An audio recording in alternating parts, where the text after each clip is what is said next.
So talk to me about, from the beginning, as much as you can, what went into building this massive business and this wildly successful fighting empire that you've been able to get off the ground. I started the PFL the day UFC sold.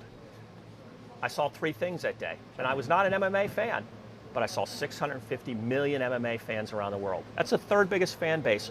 Only trails soccer and basketball.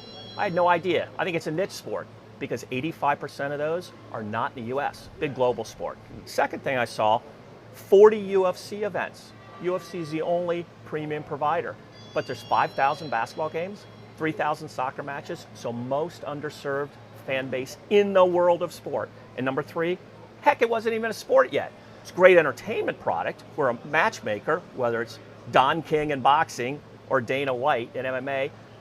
You, JD, against me, Don, because the promoter says so. Well, that's not a sport. We all want LeBron to be in the playoffs every year, but some years he's not good enough. Adam Silver, as the commissioner, can't just put him in there, but that is what they do in MMA, or that is what they do in boxing. So I said, I'm going to make it a meritocracy, transparency, win in advance, lose and go home.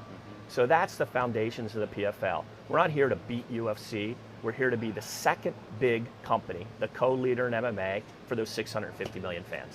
You are no stranger to the floor of the New York Stock Exchange. You've been in the world of entrepreneurship going back many decades. How does that inform a bit of your unique background that you're able to take to the position you have now with the PFL? Look, I appreciate the question. I like to not reinvent the wheel. What is working in other sports and in other industries, and we've brought that to PFL. So when you look at our video product, it's really gamified. So 35 years old is the average viewer of MMA. Most of them are 18 to 35. So they like a really interesting, gamified, short, high-action experience. So punch impact, you can see it on the screen. Real-time gambling, you can see it on the screen with PFL.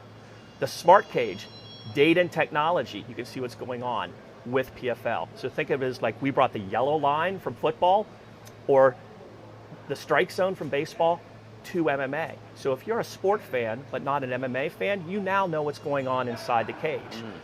So we borrowed that from esports, if you will. We borrowed that from gaming, if you will, to make MMA more interesting to the casual fan. So those are the kind of things, having invested and built other types of companies, I say, number one, what's the most interesting thing we could do to serve this fan with this product? And that's what we've done at PFL.